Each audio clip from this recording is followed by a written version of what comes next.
Hi, Gail. Hi, Steve. We What have do you a think? Does that do it? bright red dot there. It says recording. Great.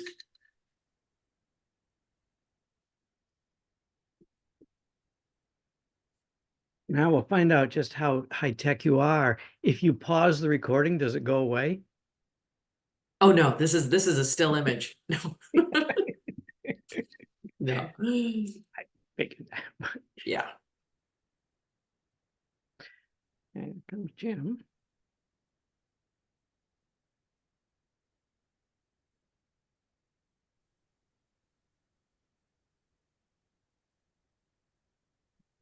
Good evening, everyone.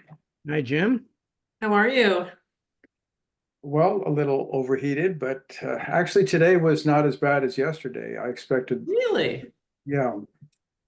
Well, it's been overcast for the last 2 or 3 hours, and there's thunderstorms Yeah, nearby just to the northwest of us. Whether they'll hit yeah, us or not, it's another question. Oh. we could Hmm. use some rain. Yeah, we sure could. Yeah, I was watching that and wondered if it was getting up your way at all. Well, it's sort of over maybe Greenfield, no, a little bit to the west of Greenfield, southwest of Greenfield at this time. But and the storm isn't moving, it's just sort of sitting there. So Ah, isolated showers, as they said. It's very isolated. But the garden sure could use a yeah. good wet rain. It's just very, very dry out there. Yeah, I see that it is building up there, but not moving along. Up in New Hampshire, it's moving along. So, Yeah, yes, I noticed the same thing. But that could change. that could.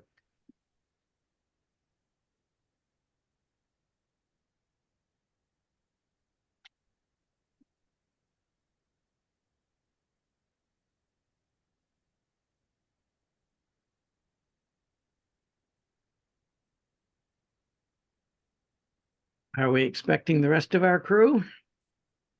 I didn't get anything from them saying they're not coming, so I'm expecting it's only 5:01. Let's give them 5 minutes or so. In the meantime, I'm madly doing some math on my calculator because I still didn't get the final invoices that I was hoping to have. I told them Hmm. that we had a meeting about for kind of like an end of the year financial picture. So I'm going back through some emails and just trying to estimate it.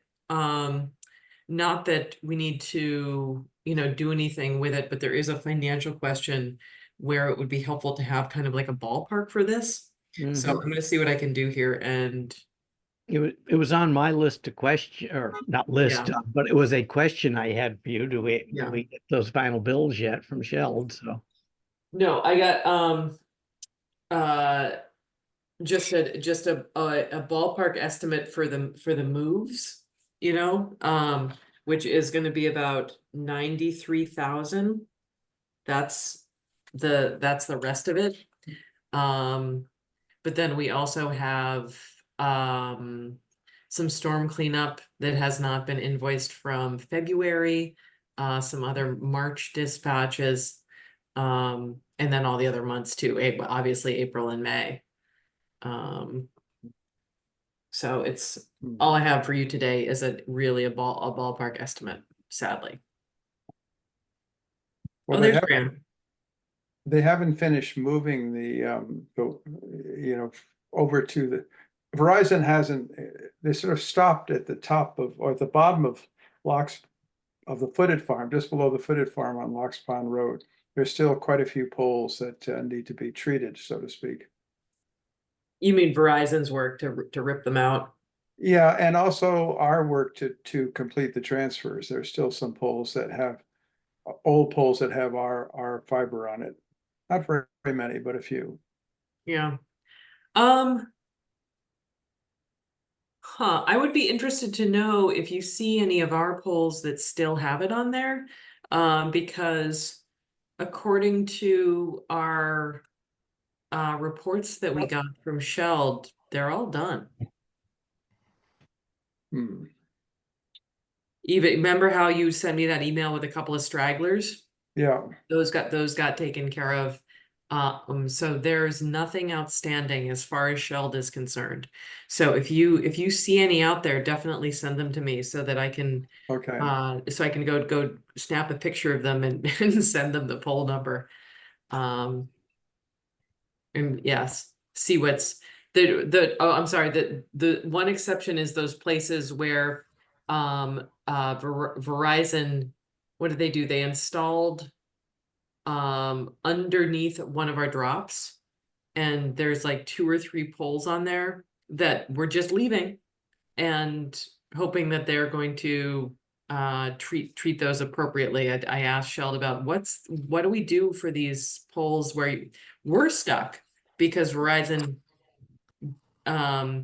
needs to move their stuff before we can move our stuff, and they said put them as next to go, they'll remedy it, and then we can go back, but they won't be able to pull out the old pole.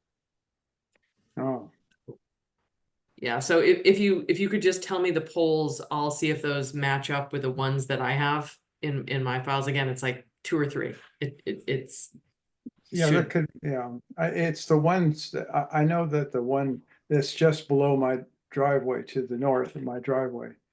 It Yep. is, that's one of them. It's around 328, 318, about 328 Blocks Pond Road or approximately. I know that one needs to be worked on, but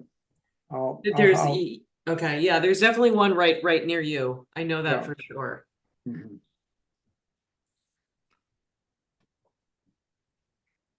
Yeah.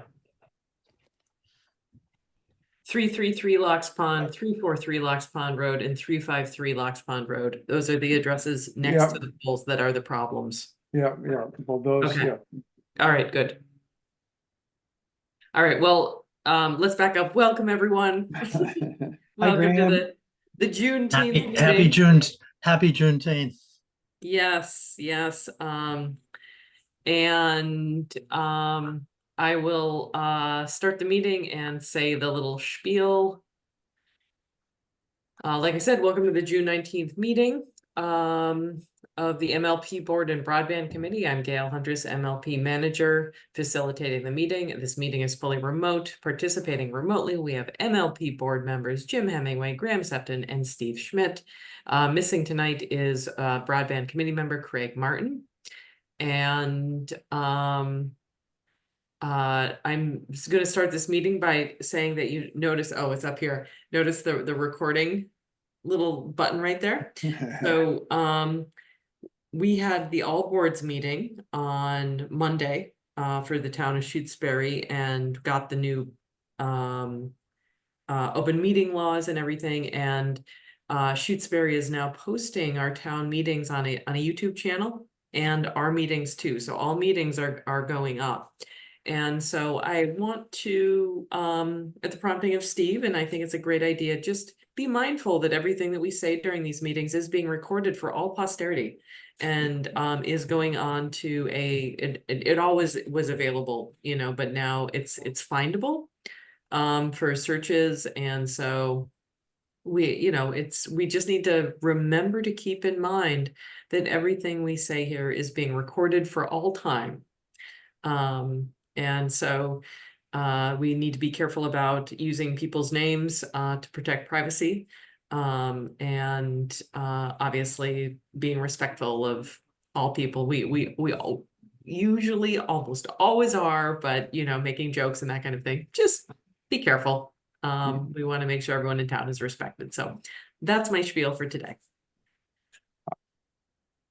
Sounds good. Yep. And it was reiterated again at the all boards meeting. I was reminded again that every time we do a vote remotely, we do need to do a roll call vote. And sometimes for little things like agenda approvals and things, I'm a little bit lax about those. So I will try to be better about actually doing roll call votes instead of everyone just saying aye. I know it's tedious, but to comply with open meeting, every vote, no matter how small, needs to be done roll called. It always seems a little redundant when it's unanimous. aye It vote does. or a Yeah. unanimous nay vote. But Yeah. Mm. So, first order of business to approve meeting minutes from May 15th as submitted and amended by Jim Hemingway. So moved. Thank you. Seconded. Thank you. All in favor, Steve, Schmidt, aye. Jim Hemingway, Hemingway, aye. Sefton, Sefton, aye. excellent. All right, so hut report. So I met with PV on Thursday to get our HVAC unit number 2 repaired, and also to have them install those surge protectors.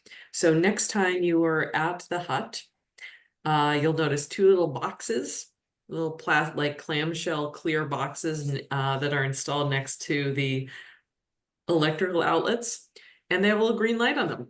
And they run all the time, and if ever they turn red, that means that the surge protector has done its job and shorted out, and it's a little, $250 part instead of burning out the entire unit.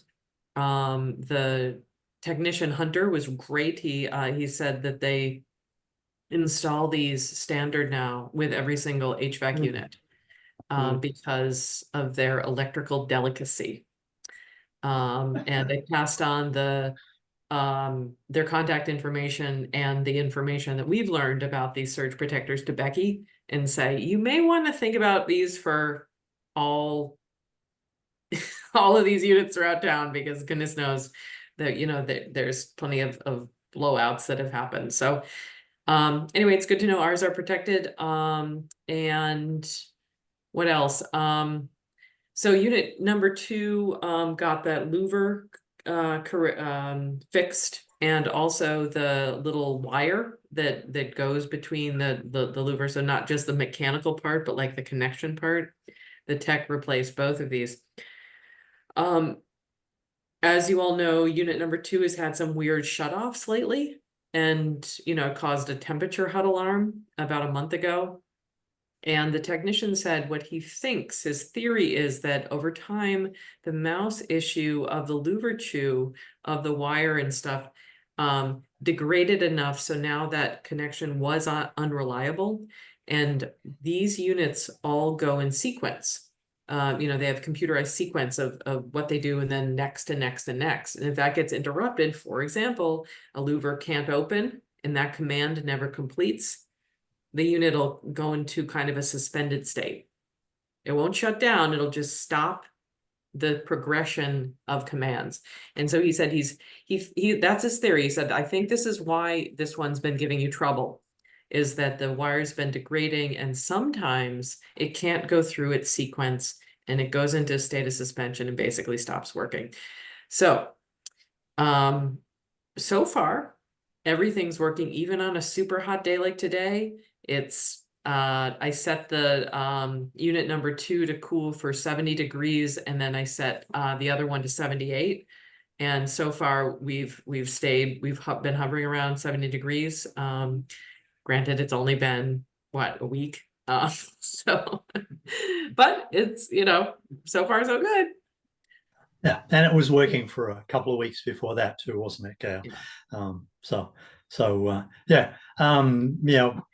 I hope his theory is right, and it doesn't matter if it isn't, because we have 2 units, and the second one, the other one will kick in, and I would suspect that the mice urine and sweat and whatever probably has shortened the life of unit number 2, but that's okay. If it lasts another year or 2 or 3, then that'll be great. So. Yeah, he praised us mightily, by the way, for having 2 units. He's like, almost nobody does this, and it's the smartest thing, because especially now with supply chain issues and labor issues, if one of your units goes and you're completely out of luck. So he said, I felt good about that. So yay us. Steve, you had a comment? Yeah, I mean, that louver has not been functioning for quite some time. Is that correct? Not correct? That is Very correct. true. Yeah, A yeah. year, about a year. I'm just puzzled why it's only now, if it's that louver issue, it's only now that it caused that shutdown or malfunction a couple weeks ago. I was suspicious of that as well, and he said ongoing degradation, where sometimes maybe the commands are getting through and sometimes they're not, because just over time it's just gotten worse. Yeah, Mm. yeah. So it was a wire to the louver unit that was, what was the problem? I saw that there was a when they first pulled the mice out, there was a little plug connector, like a 4-wire thing, that plugged into one of the main boards, and it plugged into the motor activator thing for the louvers, and that had been at least 2 of those wires had been chomped through by the mice. So that was, yeah, it was a mouse chewed wire that had caused the problem. So did that just get replaced just now, that wire? Yeah, I didn't see it in the unit. I only saw it, the fresh one in its little package, and he said, this is what I'm gonna put in. Yeah. So, and is that what we'd been waiting on, the part for so long from the other supplier?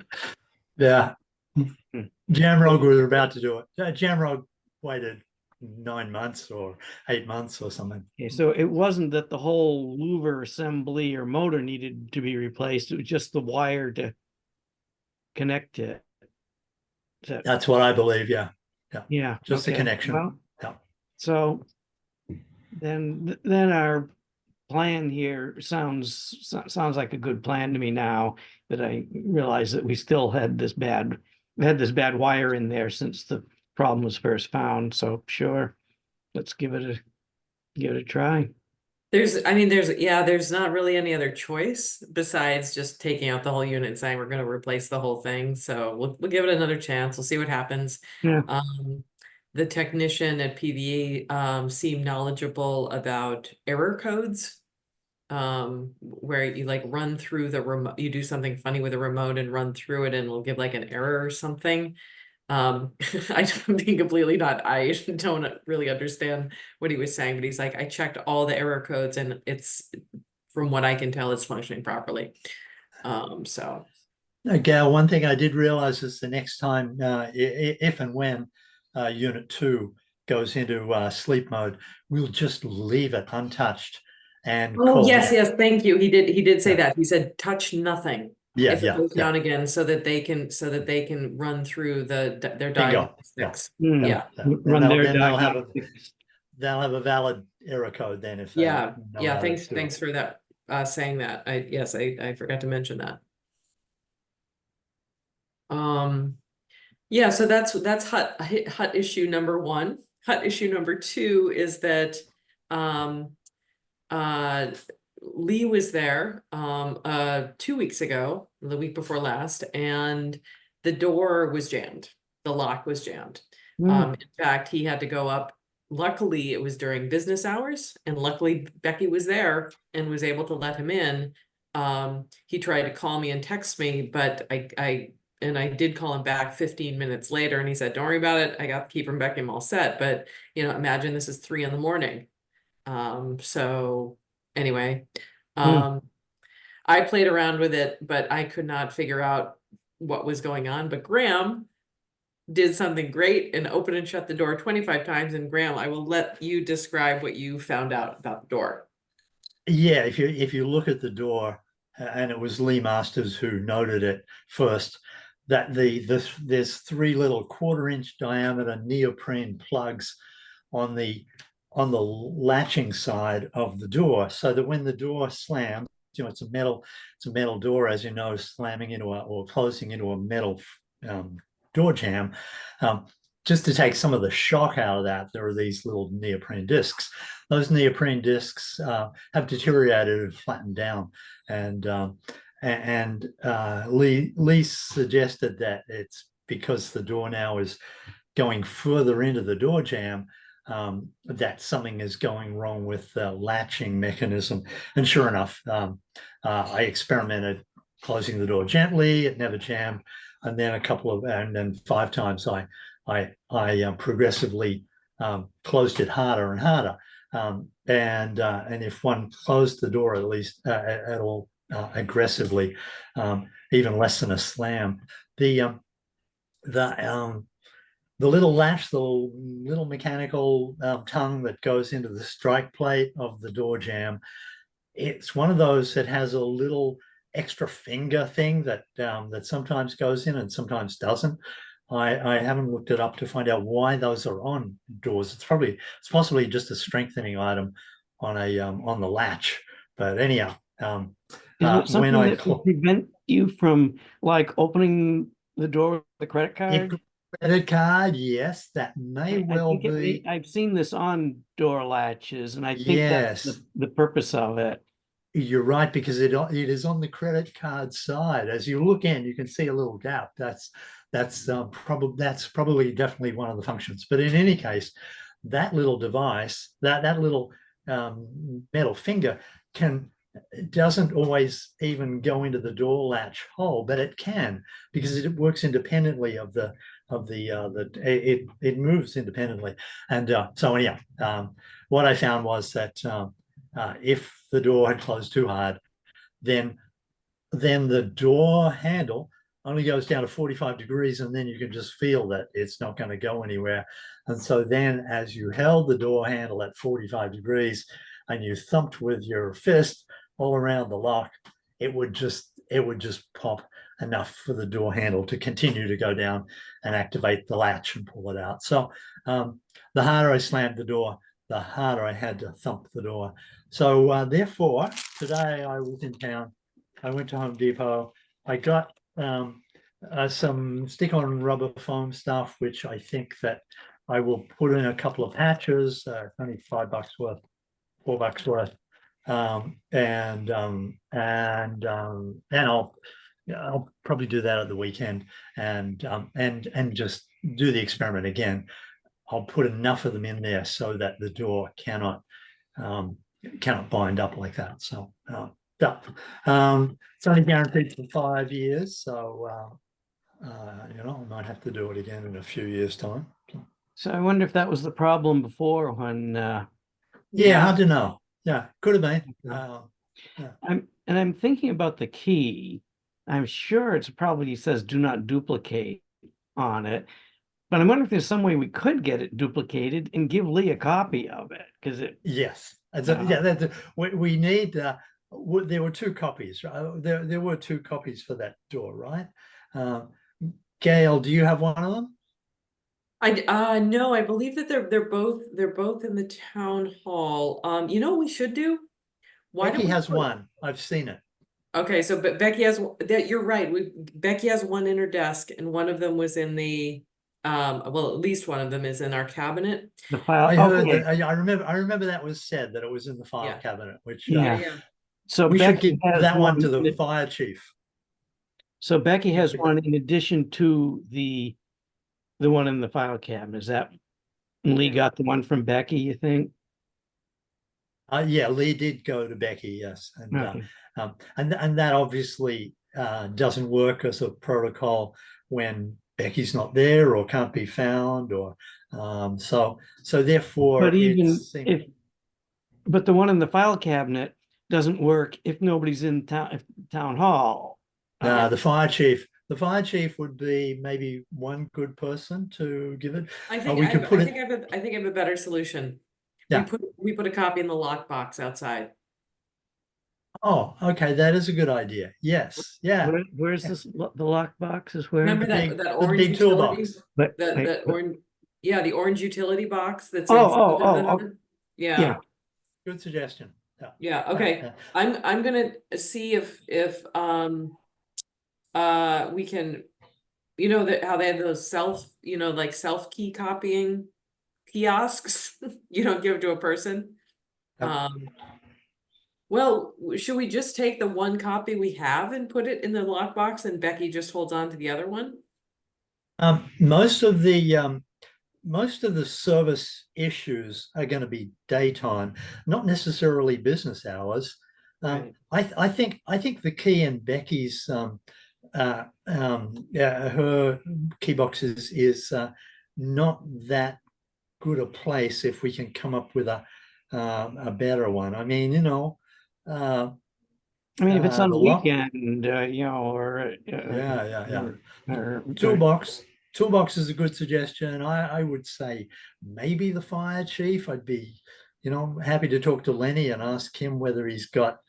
I mean, he can get into the town hall and the rest, but we don't want to have to get into the town, go to the fire chief, get into the town hall, get into Becky's locked room at a weekend. No one would want to Yeah. do that, and then find the key in Becky's little yeah, key box. but that's why I'm thinking in the file, our file cabinets is better spot for that. But even still, Except everyone now knows from a public meeting that Now that we have it's a, revealed the place. yeah, No, not the the public key- meeting. the key's not under the doormat, it's in the file cabinet under key. Yeah, tell you what, I have a solution in mind for this. So I'm Yeah. going to I'm going to enact it, and I will let you all know about it, and we can, if you don't like it, we can call an executive session and Bingo. talk about this publicly. But for now, I'm just going to go ahead as the manager, do a solution, and Excellent. and I'll let you know about it in an executive session in our next meeting. Okay. Okay. Or you could just email it as information to no, us. because actually, It's our Because email. because that's open meeting too. Anybody could request that. but that's information that that you could okay, You Yeah. could, yeah, but pretty unlikely, but yeah. It's unlikely, but still, we'll Yeah. try to follow the procedures here. Oh, yeah. Okay. All right. So thank you, Graham, for working on that door jam issue that could cause some major problems down the road. So thank you. but let me just ask Graham a little bit more about the parts that have worn down. Are these like rubber stopper things that pop into a hole? Yes.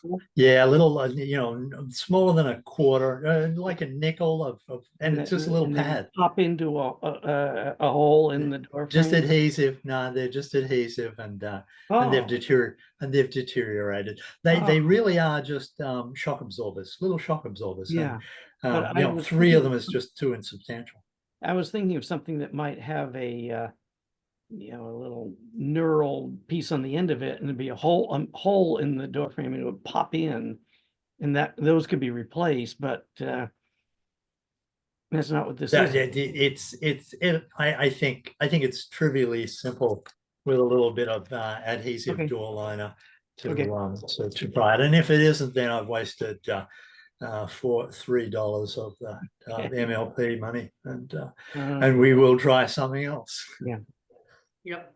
Oh, Graham, make sure you snap me a picture of your receipt because we're coming up on the end of the fiscal year. So Yeah, it's on the minutes. That's just kidding. It's on the recording. Okay, I'll email it to you after the meeting. And I figured it always takes 20 minutes of conversation at Home Depot for me to get the tax exempt thing. So I will pay the 5 cents, whatever it is, tax, and just give me my principal back.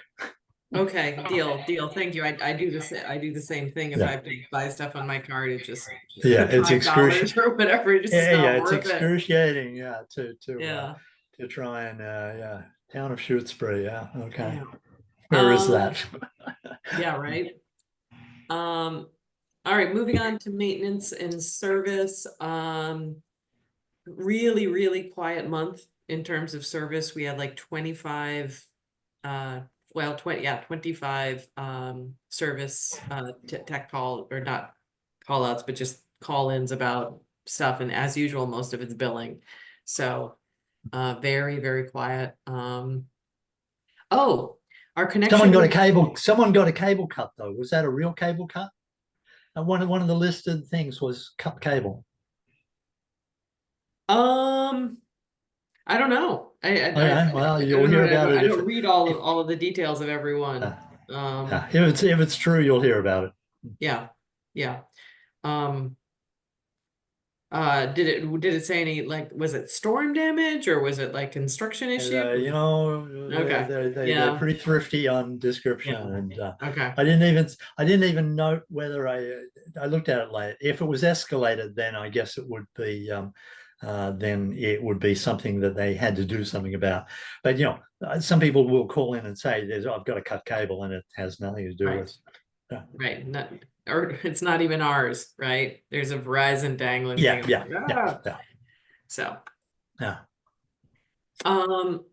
the Thursday before last one, our connection with New Salem got completed. Very quickly. It got completed. Yeah, funny that. Funny that I got an email from John Leary, the general manager at Westfield, on Thursday at 3 o'clock ish, and saying that their Crown Cast connection was going live on Tuesday, and could they please have access to the hut. So Lee graciously worked on Friday, went up there, met Westfield, to get that done. There's a lot of back and forth about just kind of like what has to be done. The Crown Castle side is already splicing. It all worked out, everything is fine, but the kind of overall project management was not ideal. I did not like being notified hours before they needed to get in there. So anyway, Not very impressive. Once again, we like HGE and Shell seem much more organized, and you know, so yeah. Yeah. So I sent a respectful email to New Salem, to Mary Ellen, my counterpart, and copy John Larry, not the whole group. I didn't. There's no need to be public Yeah. about it, but I just said, in the future, you need to give us 5 business days. And Lee and I had a conversation on Friday morning about it, because at that point we still didn't know if splicing had to happen. And we both decided that if splicing had to happen at the Crown Castle side in our little connection junction on the curb, we weren't gonna let it happen, because messing around with our mainline connection at 4 o'clock or whatever on a Friday afternoon put our network at risk. And so we both decided it was a no-go if that happened. Luckily, it didn't, the connection they needed was already there, but again, Do you have? Did they give you did Lee end up with an understanding of what is in the Crown Castle? We've got a splice box down on the road, and I know Crown Castle have run a cable to that, but is it just something that gets patched there, or Crown Castle does whatever it is in that splice case, as far as I know. But what is it that they do? Did Lee happen to mention that detail? Okay. All right. I don't Well, know. No. okay.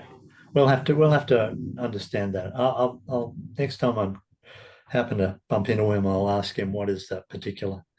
So, yeah, and yeah, and that email from Westfield offering to do whatever had to be done in our hut.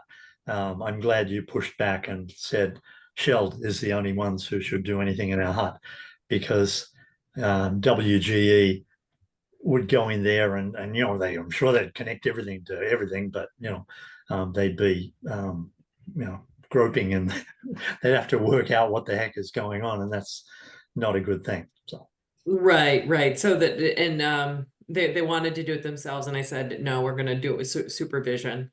So Lee yeah, went and met, so they worked together and made sure that good, we had eyes on the hut. exactly, yeah. Good. Yeah. Thank you for handling it that way. Sure. Yeah. I'm getting slightly better at saying no to people. I'm working on it. Yeah. So anyway, it all worked out fine. The connection is done. And a financial question I have for you all is, Mary Ellen said that they are are in a position to pay everything up front. So, you know, what is it, 19,000 or whatever that we're getting for the initial tranche of the money and the $250 per year rental charge. They said they're fine to pay the entire thing all in one lump sum. So I can invoice for that. Do I invoice that so that that payment lands this fiscal year or next fiscal year? My inclination is to kick it forward to next fiscal year because we already have all that money that's going to be retained earnings from last year that's going to be tied up until next fiscal year. Am I thinking about this right? That I should not invoice until fiscal year 2025, so that we can build up our coffers again, because we have this big chunk of the retained earnings that we voted in January that's still going to be left over, that is going to just remain as retained earnings until the following fiscal year. I know it's really confusing. I understand. I bet we all understand. You Yeah. could I think your logic is correct, Gail. I may have to just sit down and think it through a little more. I mean, Yeah. it doesn't really matter because we get all of this money in a usable form at one point or another. So whatever, yeah, so the retained earnings that we appropriate in January, whatever's left from them after we pay the bills, will be certified this coming fall, Yeah. will be in FY 25. But we can't use them until they get voted at the next special meeting, if we have one, or a town meeting, right? Meeting, right. And so money that comes in FY 25, but we can't use, even though that comes in FY 25, we can't use it. We can't use it until it gets voted on. Yeah. So my logic is to try to, any of the funds that I can, don't get them until fiscal year 2025.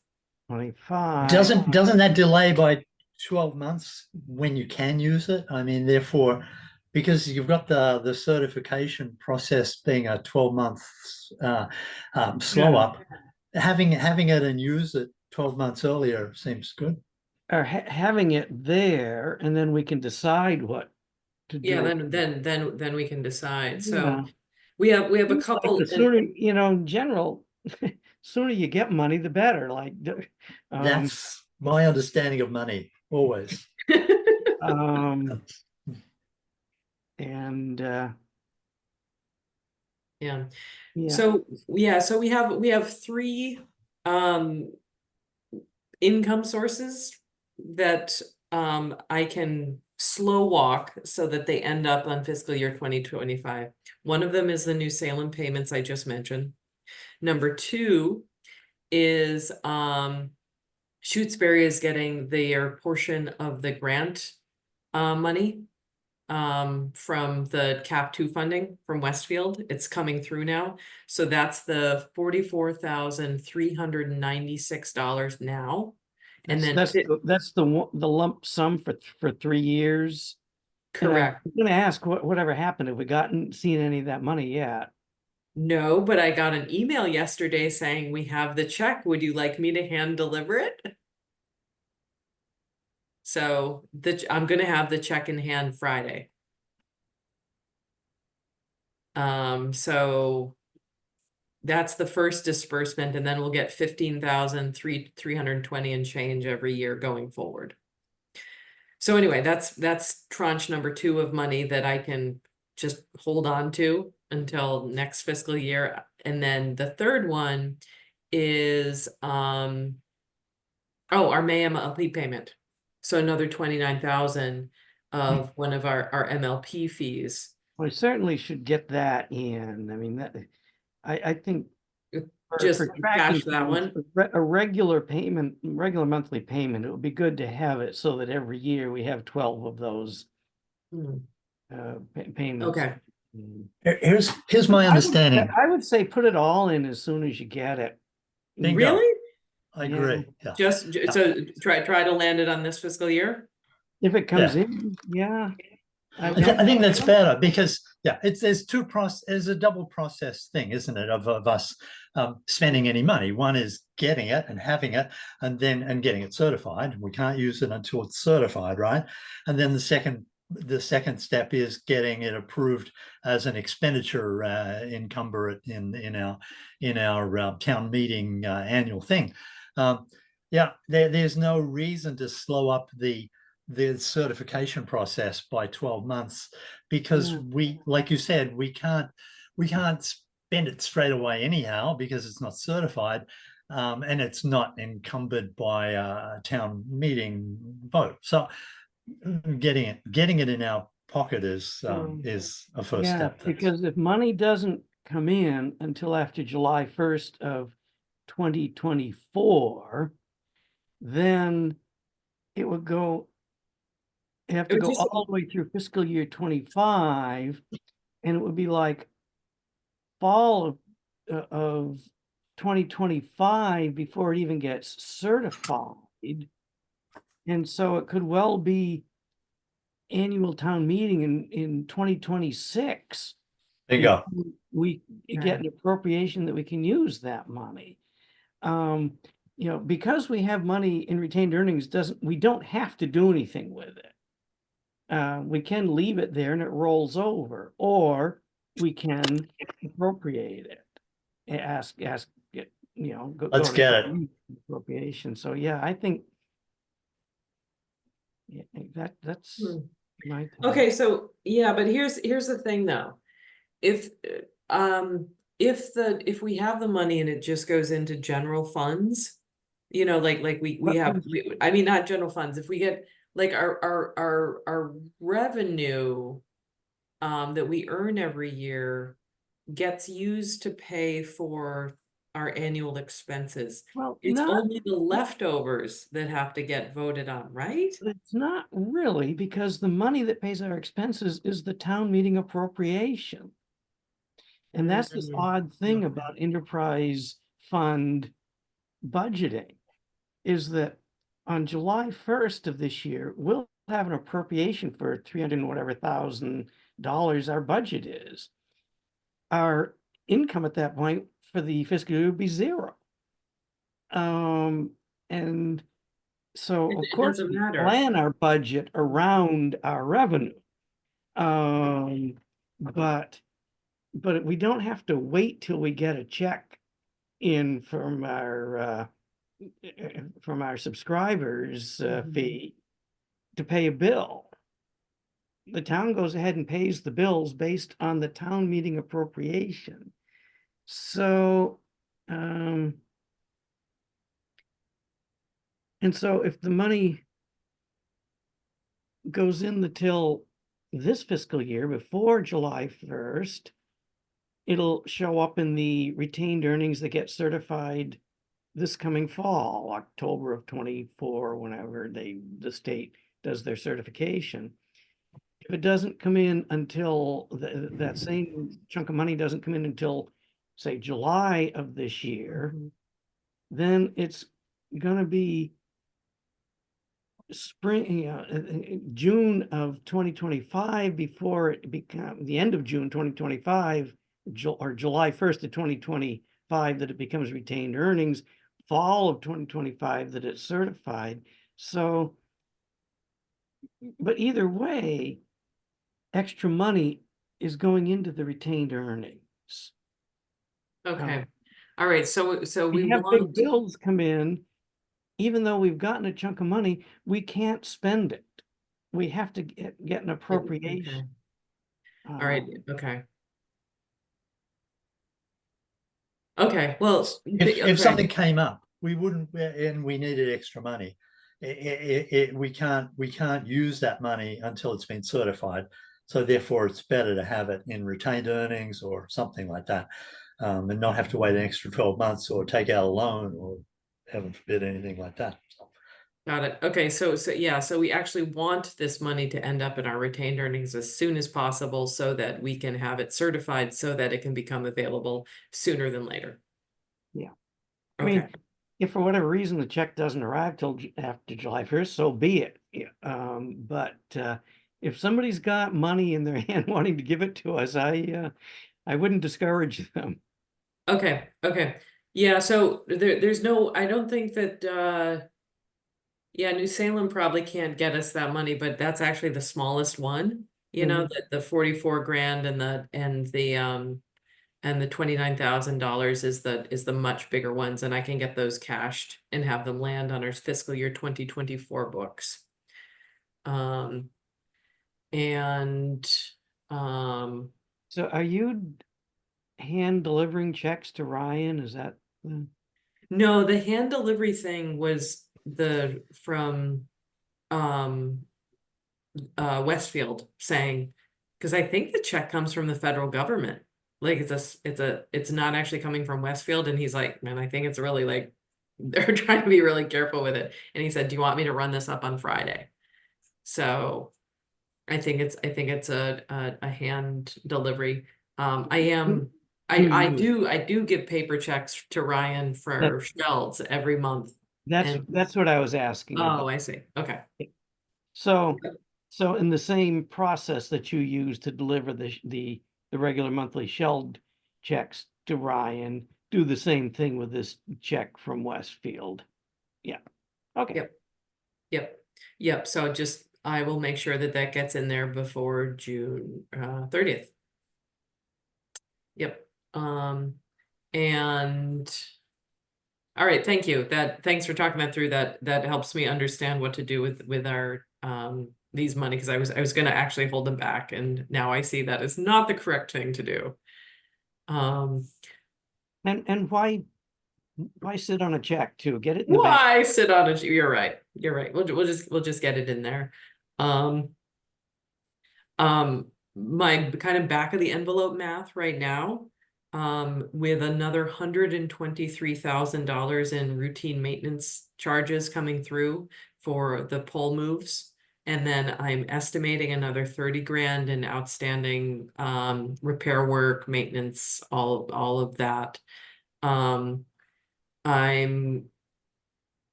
ballparking that we are going to have end this fiscal year, not counting the money I mentioned that's coming in, but just as is right now with about $109,000.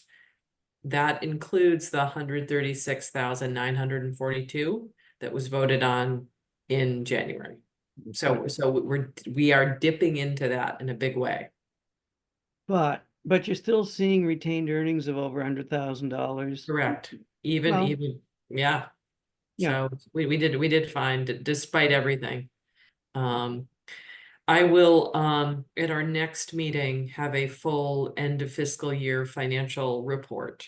And after the books close and I have all of our incoming all these checks taken care of and get the final amounts from Shelled, which will end up, unfortunately, they're all going to end up as encumbrances, which I know Gail Weiss doesn't love, but I can't do anything about it. They couldn't get me in time to get on the last warrant, so that's that. There'll be yet another, there's a warrant that goes in July for the final bills from the current fiscal year that's separate from the encumbered amount. So, maybe they can get them to you before then. Oh, okay, that's great. I emailed Gail Weiss and I said I'm not going to have it because the deadline was last Tuesday or yesterday, right? Today's Wednesday, yeah, the 18th. That was when you had to get the warrant in for the last end of year, but there must be another chance, right? Because the first payments made in the first payments made in the new fiscal year in early July, there are 2 warrants for that week. The sort of a catch-up final one for the previous fiscal year, because I mean, a bill could arrive, a perfectly valid Right. bill could arrive dated June 30th. Mhm. And there's got to be a way to pay that without getting into this bill of prior year. And so You're right, that must be the Tuesday, July 2nd deadline, must be the deadline to get the kind of the last of the year in before encumbrances start kicking in. Okay.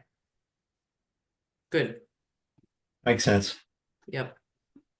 And so then once this all works through, then need to see if we can reconcile your accounts with Gail Weiss's accounts. See, I know, I think it was last year that we got within a few dollars and just, We said it was good enough. yeah. Yep, yeah, it's always always a project to make sure things match. Although I have to say, Steve, I've been every month matching them up, and we're on track Good, good. down to the dollar. So I can't speak to what's going to happen over the next 3 weeks, but at least Which could be some of the as of this month, we're a match. Yeah, Yeah. I'm glad to look things over with you on that if you want, so. Thank you. Yeah, I think what I will do is once I have the final spreadsheet, I'll send it to you, Steve, and then once you look at it, we can send it to the whole group so that everyone gets a chance to look at it before our next meeting of the final Sure. spreadsheet that just kind of lays out the finances in case anyone has any questions. Mhm. All right.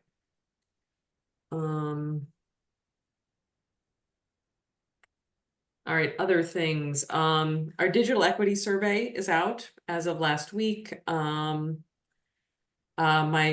posting on Nextdoor got like 420 views of it, like 420 people clicked on it. So I don't know how many people completed the survey, and I couldn't find out today because it's a holiday and Ted at FERCog wasn't working, but I gave it a like as well, Gail. I ooh, didn't just view it. I thank gave you. it a heart. My I most figure that popular, promotes- my most popular social media right there. I figure that keeps it bubbling near the surface, the more Mhm. people who click Yeah. on it. Yeah, so on Friday, I'm probably gonna do one more reminder out to people. If you haven't done this yet, last chance, get this in. And we're gonna have a community meeting sometime mid-July for anyone who wants to look at the results. Anyone who's interested in that.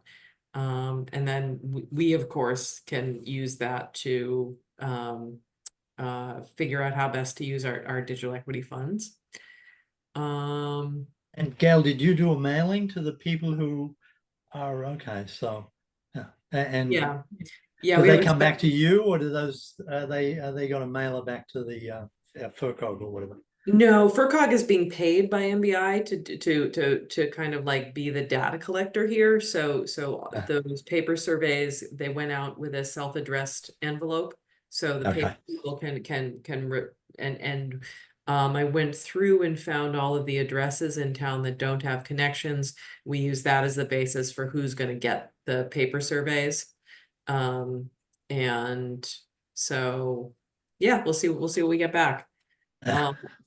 And then also by request, if it, we know all the houses that don't have connections, but I know at least one individual in Shutesbury that has only a phone connection, not a internet connection. So I called him up and I said, can I just mail you one of these paper surveys? Because normally he wouldn't get one because according to our records, he's connected, right? But he's actually not because he doesn't utilize the internet. So anyway, besides those anomalies, everyone who's not connected has got the paper copy. Yeah, so I'm really excited to see those results. In other news, oh, here's a fun thing. Collins is the new on-call contractor for Sheld. Well, I've always had the highest opinion of Collins. Yeah. so Yep. Certex and Sheld are no longer, It's unclear if Certex is still backup, but apparently Collins beat them on the bid. Wow, Good yeah. work, and I'm really pleased. I mean, it's, you know, it's local, it's keeping our business local. The Surtex isn't driving up from Connecticut. I think it's great. The thing that puzzles me though is Surtex had that whole depot in South Hadley at Sheld's facility there. Mm-hmm. Because Certex was involved in their build out in Holyoke or in that area. Certex was doing their expansion of their network for HGE and Shell in South Hadley. That work might have, you know, I mean, whatever phase that is, at the point where Certex wasn't as busy on that, then that might be, you know, something that's happened or changing with time.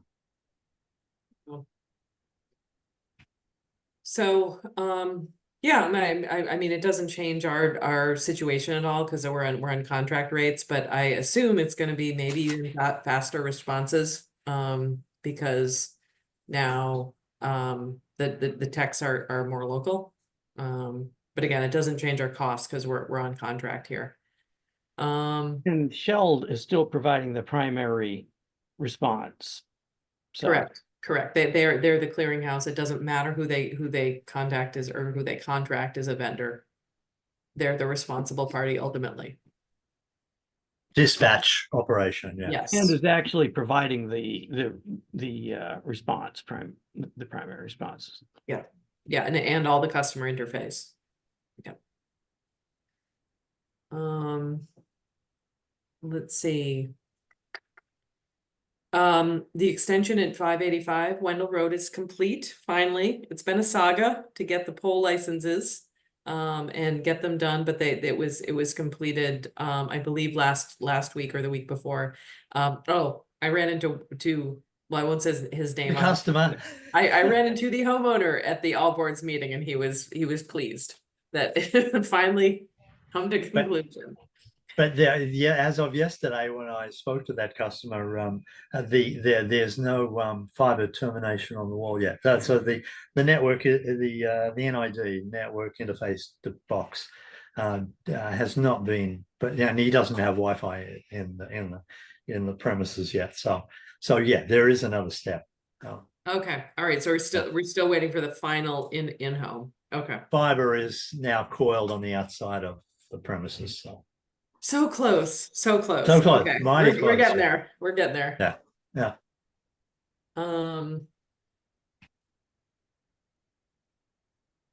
All right, so speaking of which, this new connection is using up another one of our dwindling router supplies.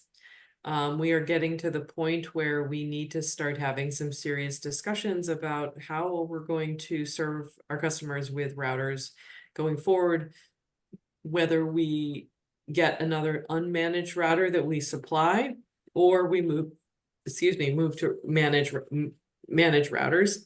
I did send around some links of what. Oh, I'm sorry. I did not send around the links yet because I'm waiting for Shell to explain to me why they sent me some links recommending it, but I want them to explain to me why you think these are good, like why they're recommending them. So once I get those, I'll send them around.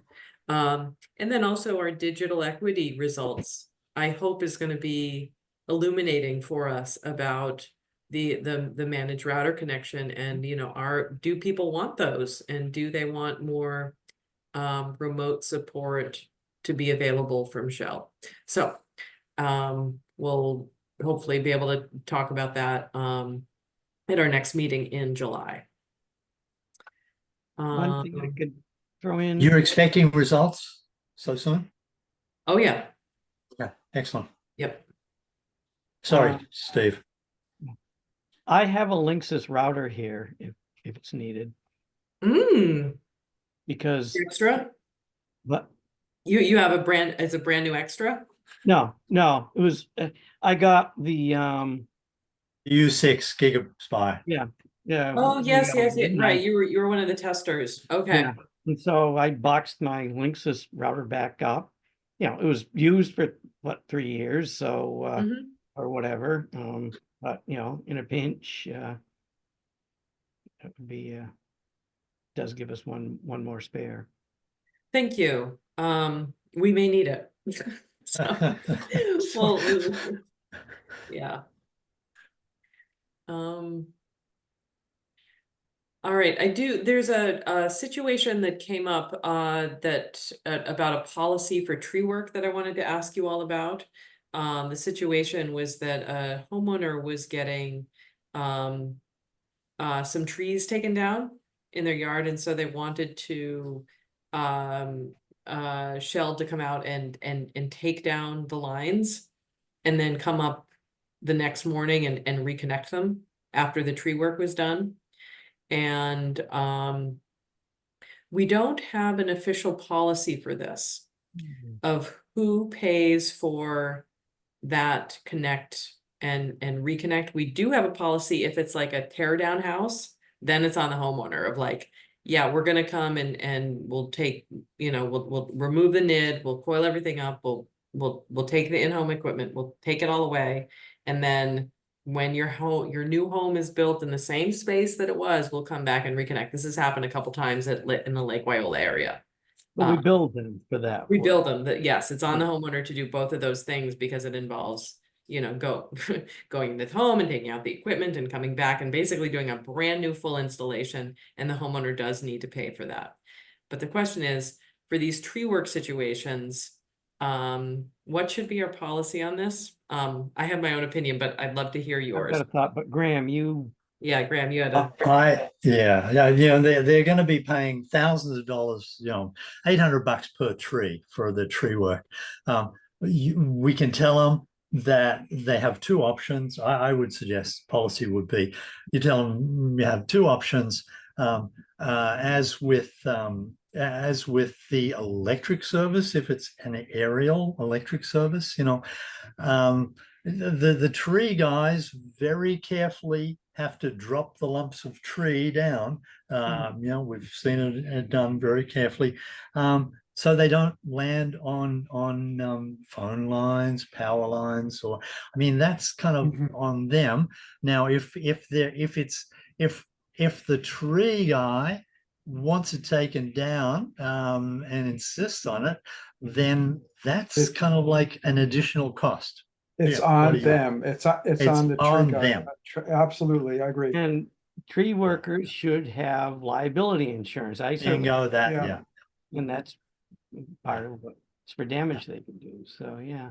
Yeah, my thought on this was also, wait a minute, if this person's got an aerial fiber drop, they must have an aerial electric drop. That's a lot bigger issue than the fiber. If you snap that electric line, you could be doing some real damage. And so real expense. What? And real expense too, I might Yeah. add. And tree workers are trained, good tree workers know how to work around lines, and if they don't, they don't work in the vicinity of an electric line.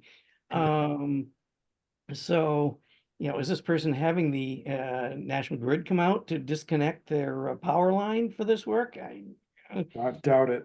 doubt it. So, I don't- Typically, you have to get an electrician. The National Grid would say your electrician has to come and disconnect from the house, drop the cables down. National Grid probably has to turn the power off on it. It's like, yeah. So yeah, it's an expense for the homeowner. okay, so if there's an electrical line that needs to get removed for tree work, normally the homeowner, it's on the homeowner. National Grid doesn't come and do it. No, they have to pay for it one way or the other. Yeah. Okay. Well, I believe National Grid allows electricians to unhook the power, just so that it's that even though it's on the meter side, National Grid doesn't want to come onto properties and have to fiddle around with something like that. So in most, have to pull the cutouts. well, they're wire nutted. There's, if you went out to my pole, you would see there are these big, basically wire nuts. The same thing you use in your house, but they're just bigger and they take them off. An electrician can do that.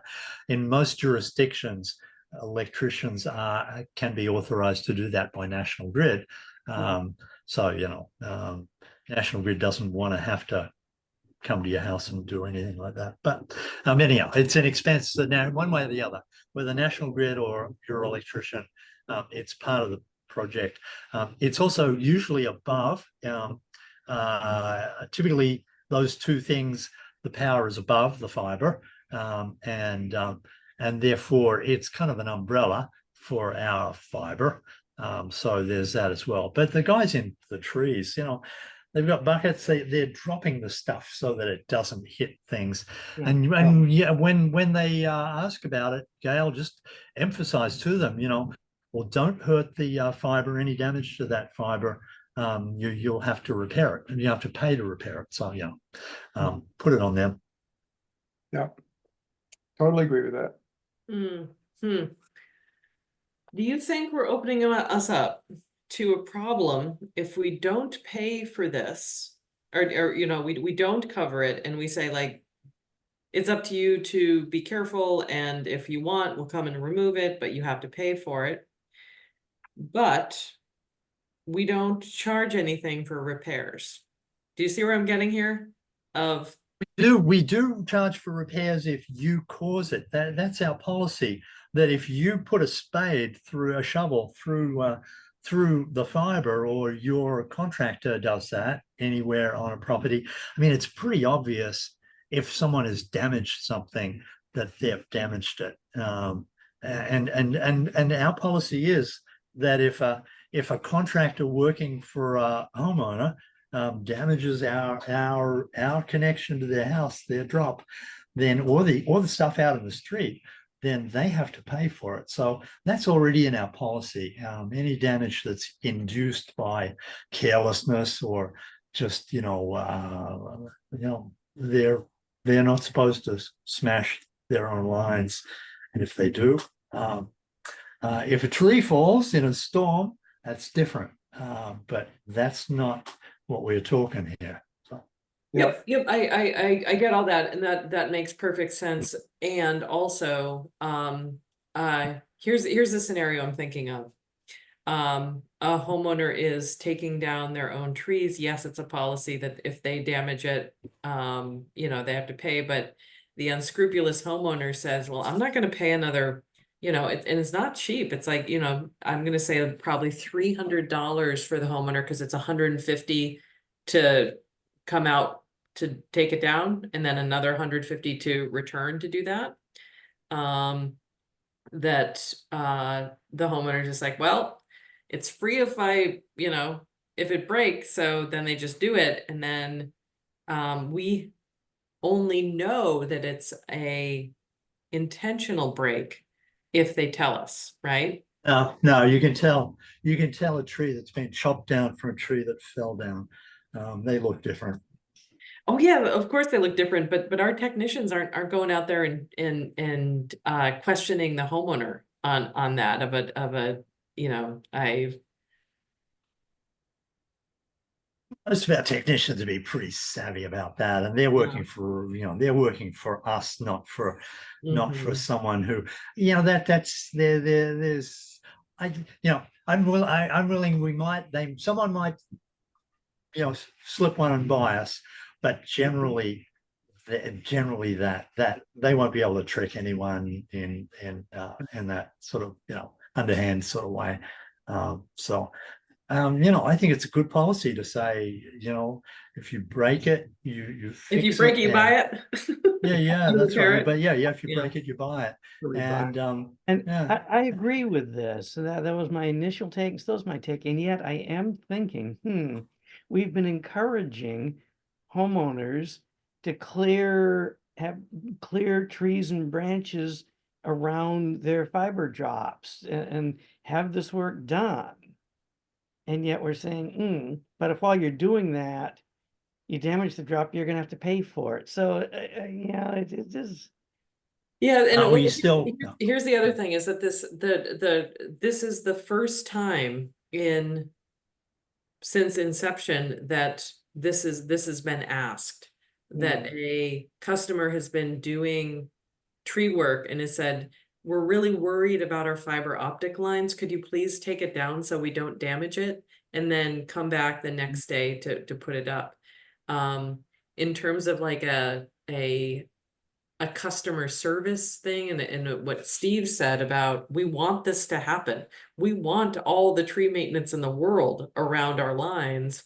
Should we be encouraging this by saying, we will come and disconnect it during business hours and reconnect it during business hours the next day, but we won't pay for overtime charges, right? As long as it's during 5 days a week, daylight hours, when this work is done, the MLP will pay for the takedown and the put up. And I'm throwing this out there as another opinion of, should we just provide this as a service to our customers? Jim? Yeah, I would say no. First of all, almost all of this tree work, I can't imagine a homeowner doing out there with a chainsaw, only somebody as crazy as I am, perhaps. But homeowners will be hiring a professional to come in with a bucket truck or whatever to do this work. Very few, especially with power lines involved, and the worry about damaging them as well.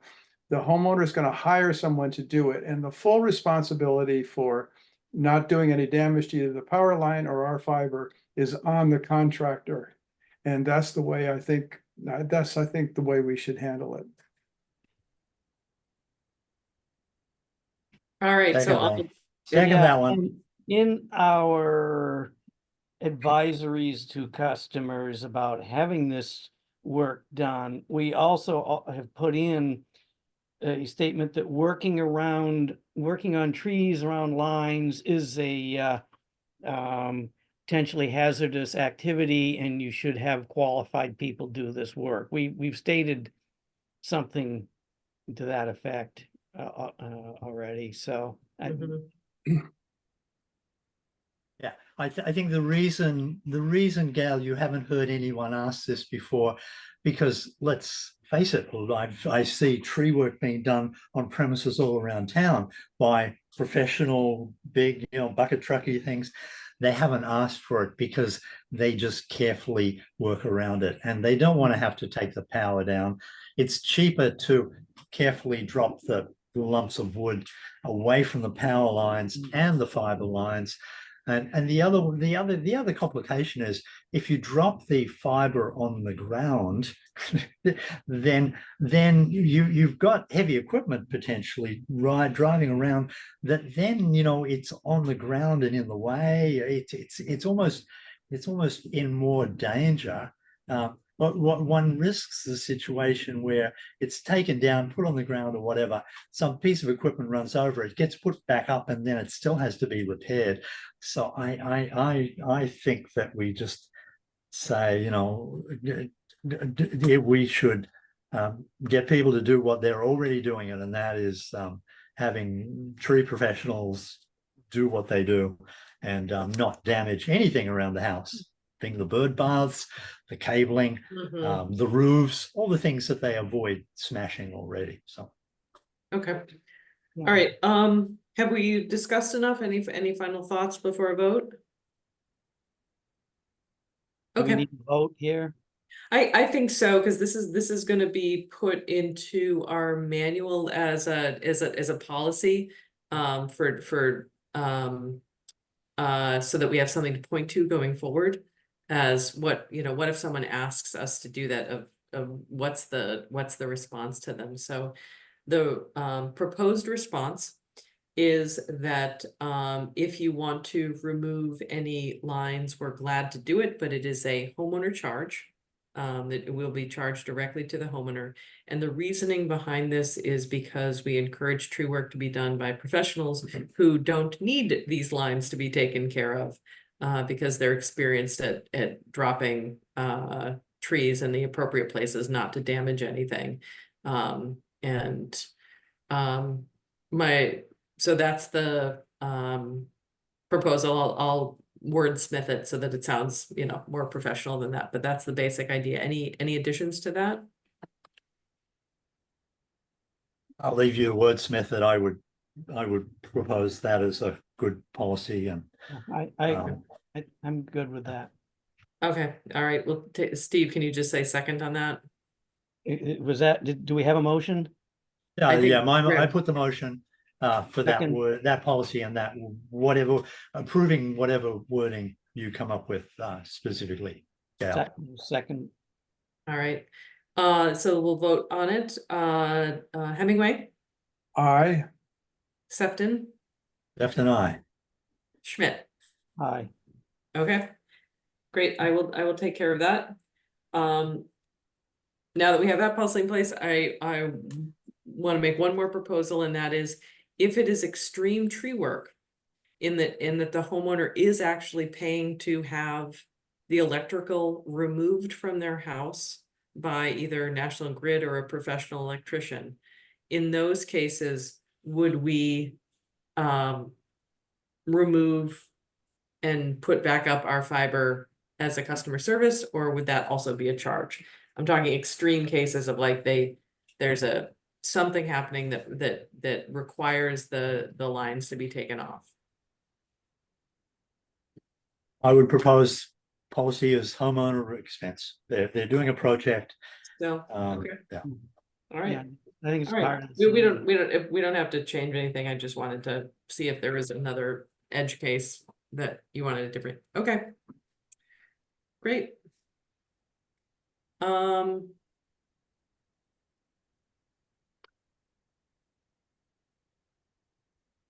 just checking to see if there's anything left for tonight.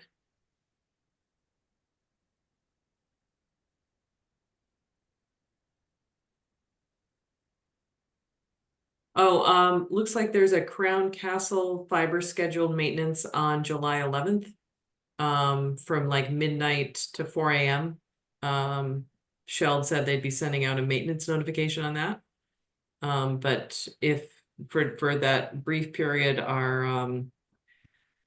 MBI connection will kick in as backup during the wee hours of the night.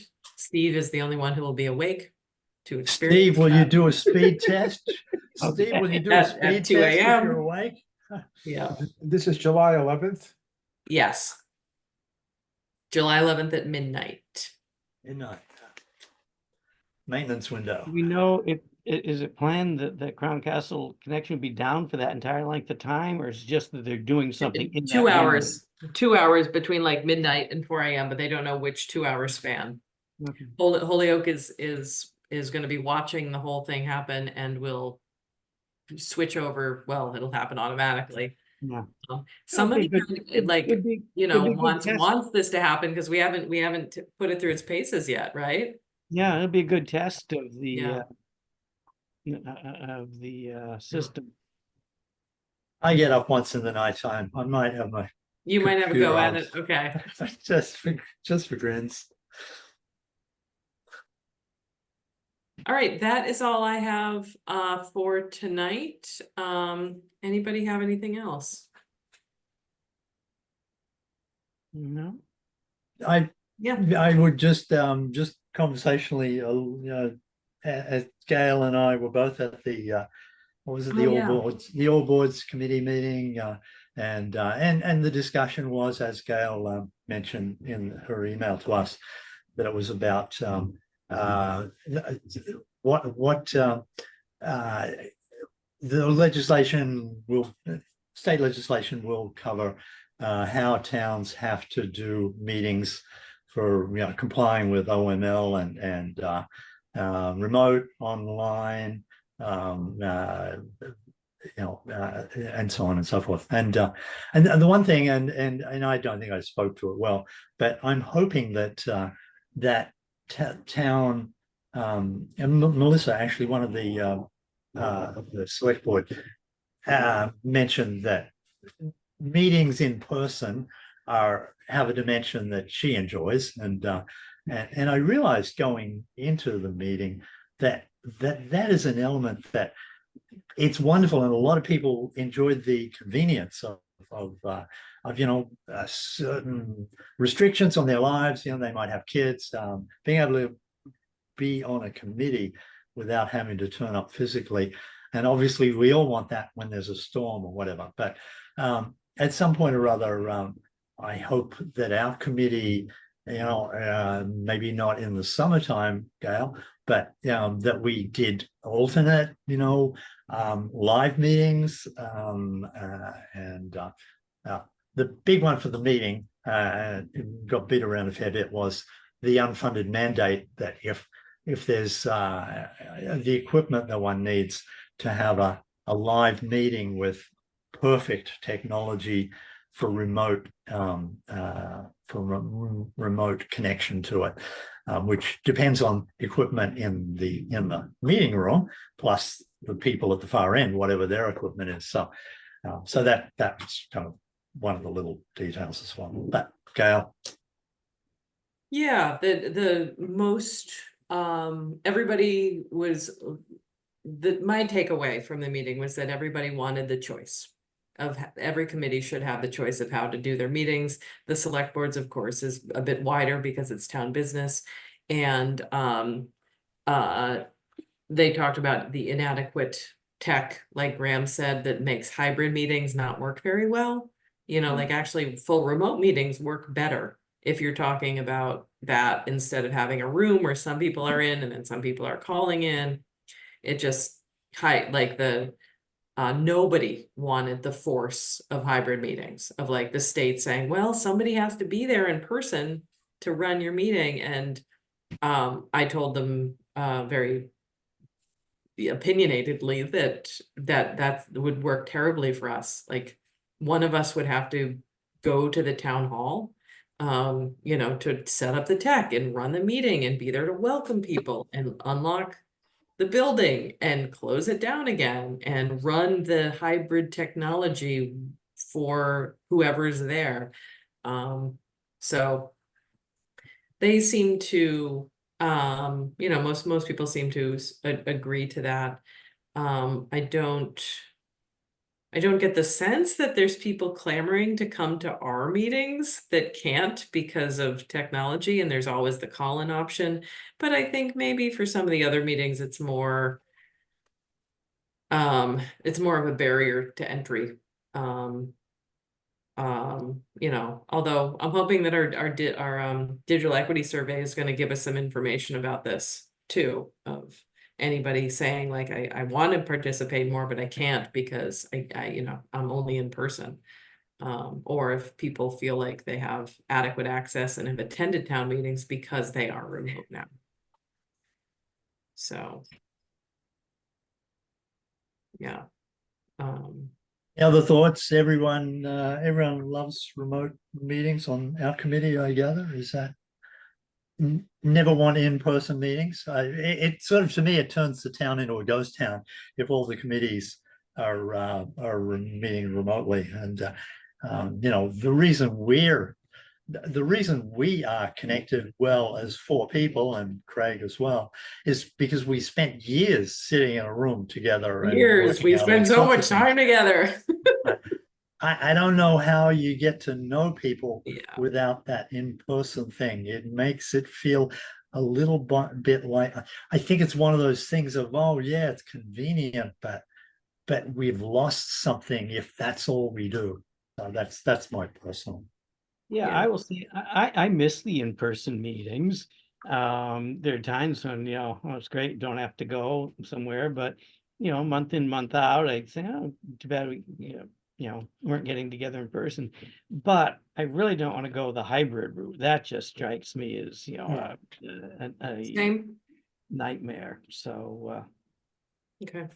We should Jim, just how about simply, you? we should just simply have the choice, and every department in the town should be able to have that choice.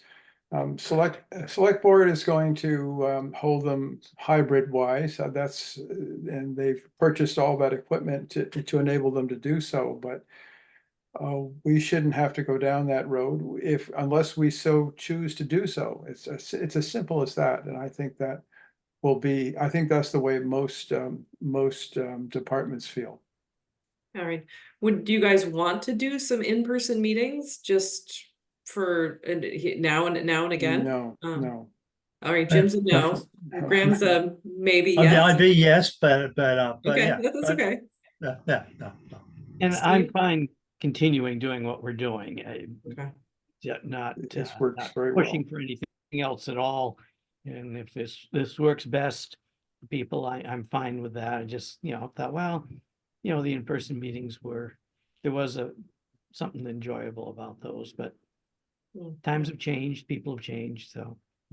Yeah, and I'm not, as it- long as I'm not in, I'm not in Boston and I'm living in Shutesbury, I would be fine to meet in person once, sometimes. I think it would be tough for me it would be very tough for me to do every meeting because often I work right up until the meeting time, with my day job, and then I just sign on to us and keep going. To kind of arrange the timing of that, but yeah, if we miss each other, we can totally have an in-person meeting and bring snacks and hang out once in a while. Once a year, how about? All right, Jim, would that be acceptable to you once a year? As long as it's not in the middle of winter time and ice storms. I mean, I think of many good reasons why Right. it's not a great idea to abandon remote meetings. Oh, yeah, Understood. no, Yeah. I'm not proposing abandoning remote meetings, but the other element that it did strike me as, and it's a social connection of, and that is that it'll probably be a little harder to get the next person on our board if there's no there, it's like, Yeah. yeah, so anyhow, but that's okay. I'm just And- glad that we had the conversation too. I was thinking about that just a minute ago, Graham, but then I thought, well, maybe young people that went through college during the pandemic, so really young people, maybe to them, this is the new normal.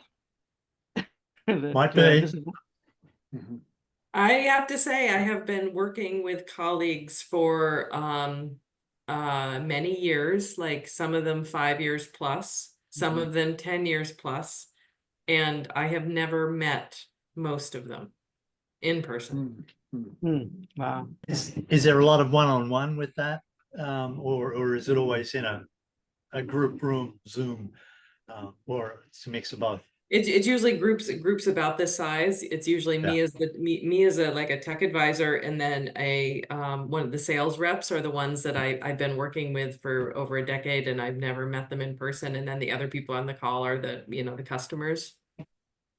So, we don't have a continued, I usually just do the sales or the tech overview, and then the product gets sold, and then I don't speak to the customer again. But the sales reps who I meet with several times a year doing that, I just never met.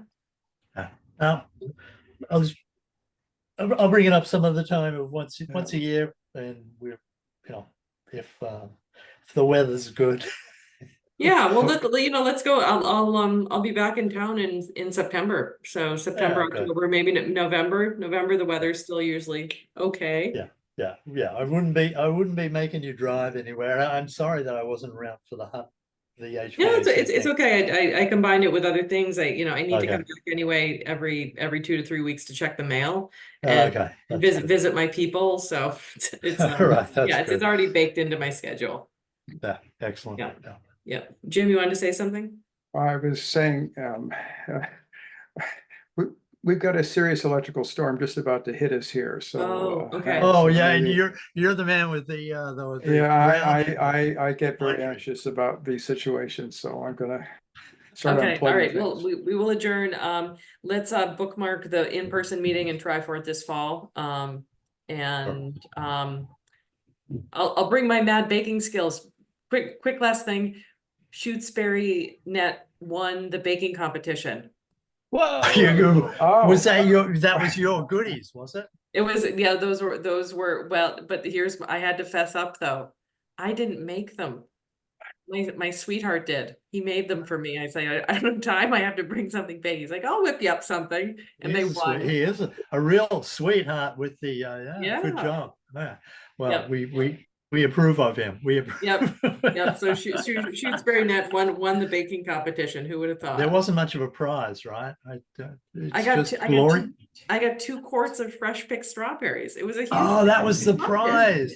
Yeah, I Oh, I loved was it. we were eating them We were already. eating them ahead of time. Yeah, we didn't know. Oh, congratulations. Good job. Thank you. Thank you. Good.